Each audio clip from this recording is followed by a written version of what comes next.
In today's video, I'm going to teach you how to use Grammarly. By the end, you'll know how to create or sign into your account, install Grammarly on Windows, add it to Chrome, and use it to improve your writing in Google Docs. First, open your web browser and search for Grammarly. Click the official Grammarly website in the results. On the home page, find and select Get Grammarly. This takes you to the sign up page. If you're new, create an account using an email address you have access to. If you already have an account, go ahead and sign in instead.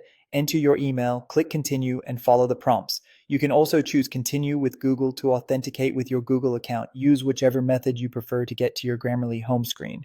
Once you're on the Grammarly homepage, look for the apps section. This is where you can install Grammarly on different platforms. If you're on Windows, click install for Windows. Your browser will download the installer, run it, and follow the on-screen instructions. If you see a prompt that says continue to Grammarly, confirm to proceed so Grammarly can finish connecting your desktop app to your account. Next, let's add Grammarly to Chrome so it can help in your browser. In the Apps section, select Install for Chrome. This opens the Chrome Web Store page. Click Add to Chrome, then confirm by selecting Add Extension. After it installs, open your browser's extensions menu and pin the Grammarly icon so it's easy to find. Pinning makes it visible on your toolbar, and you can quickly turn it on or off as needed.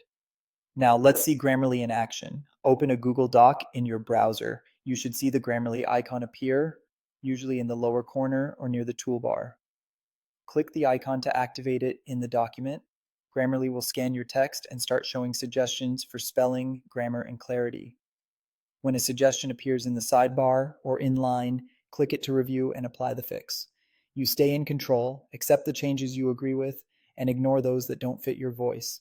From here, you can continue writing and let Grammarly guide you with live feedback.